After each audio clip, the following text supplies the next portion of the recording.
svėti, kiek prabirbinam, kaip su motorlaiviu. 134 litrus, išleidom 254 eurus.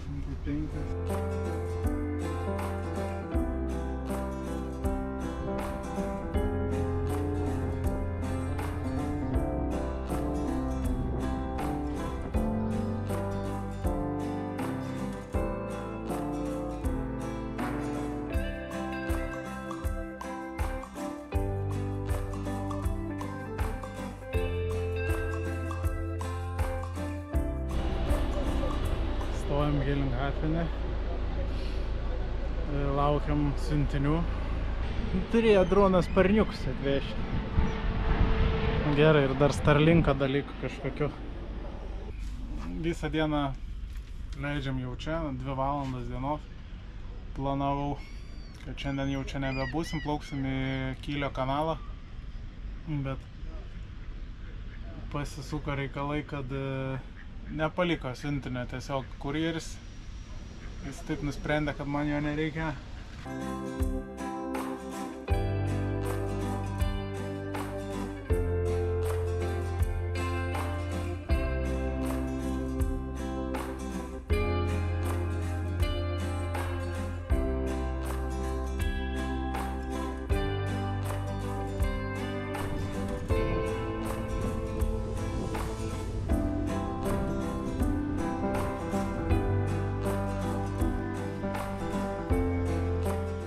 Pajudėjom iš uosto link Kylio.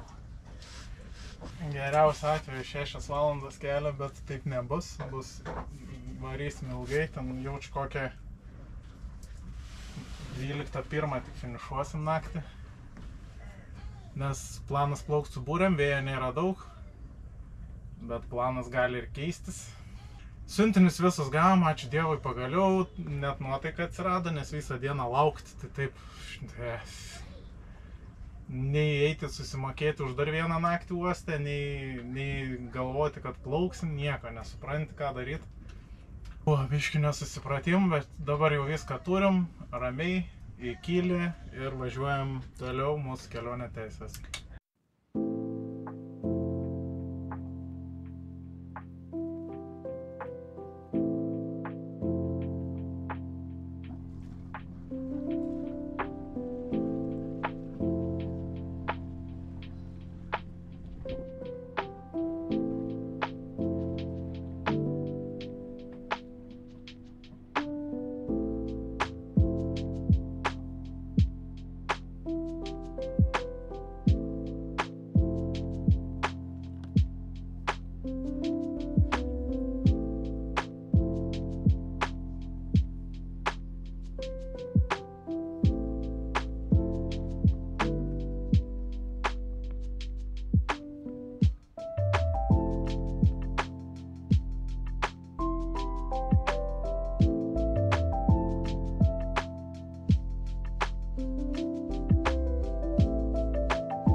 Atplaukėm prie Kylio kanalo šliuzų į laukimo vietą.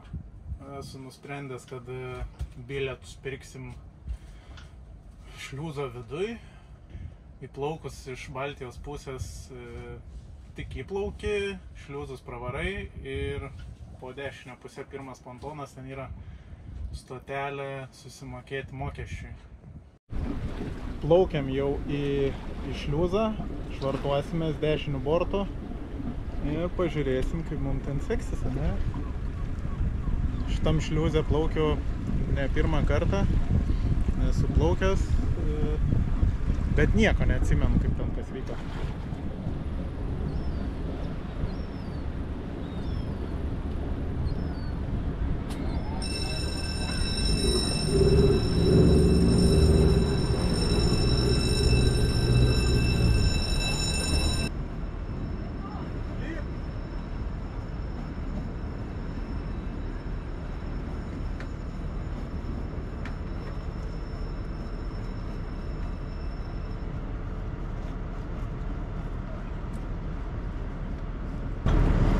Luka, gesink variklį.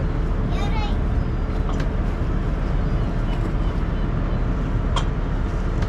Jau. Ačiū.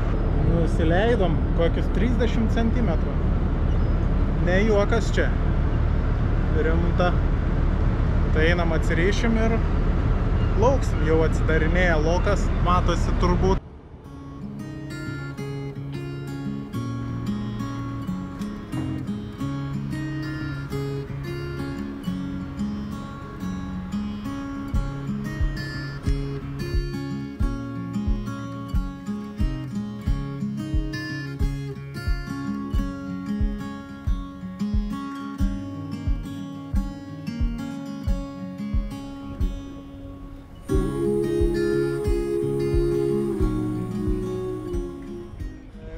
Kylio kanalas, jisai sujungia Baltijos jūrą ir Šiaurės jūrą ir sutaupo laivams apie 250 mylių kelio iš Baltijos jūros iki Šiaurės jūros. Tai čia jo ilgis yra 98 su centais kilometrų.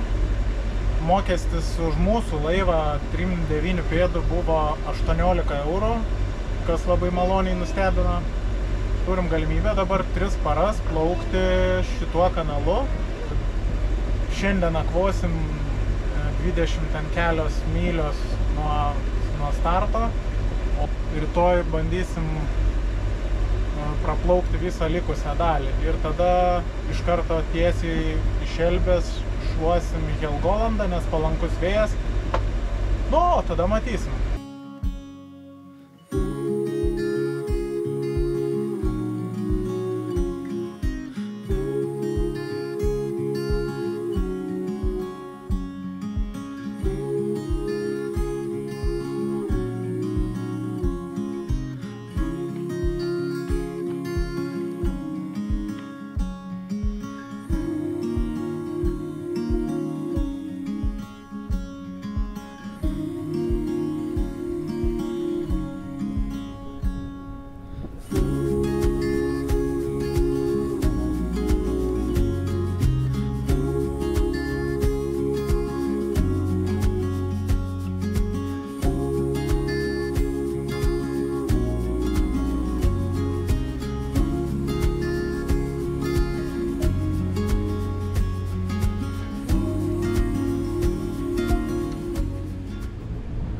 Kol žmona vairuoja, galim padaryti kokiu nors darbelį.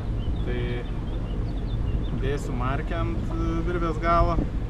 Markė tai yra kita virvutė užviniuota aplinkui galą, kad jisai neatspurytų ir nepasileistų virvę.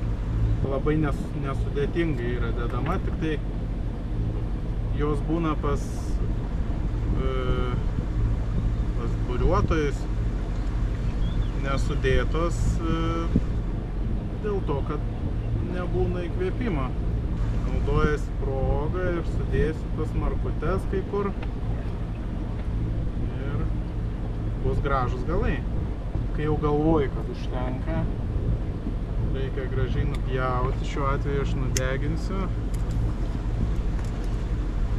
prakišu pro kilputę ir su tokių labai retų įrankių reikia užtraukinėti. tą įrankį galima įsigyti, nu yra kažkur parduotuvėse, ūkinių prekių parduotuvėse mačiau yra. Tai pasidairykit ten Litagroj gal kokioj, va, paimi įrankį ir užtraukit. Tik reikia nepersistengti, kad neišlystų lauk ta kilputė. Ir nudegini galus, kad ir tie galai neatspūrytų.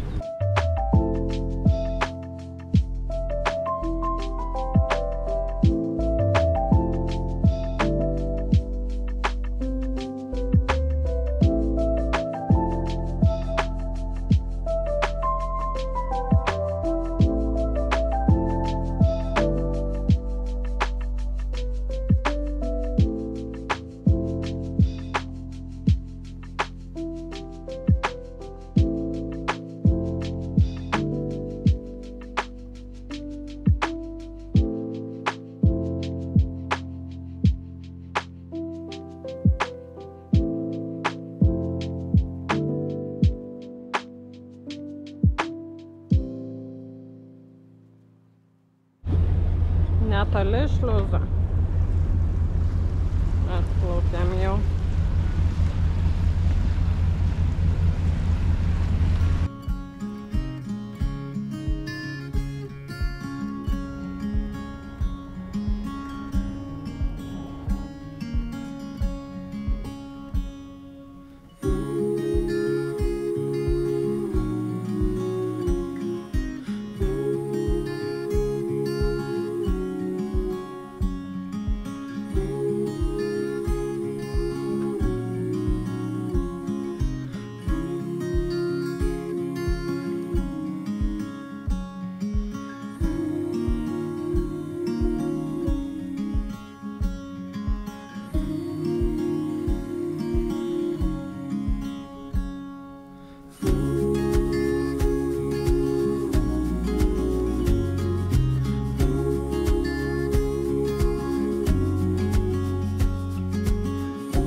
Mazgu išplaukinėjom iš Šelbės.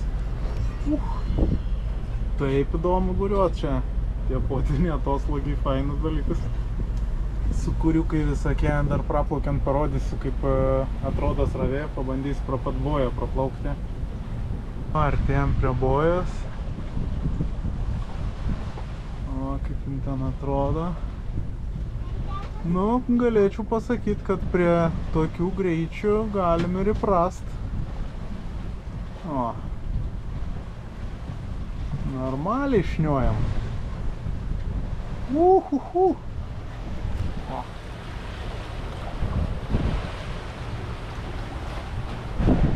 Smagiai įspriegiam.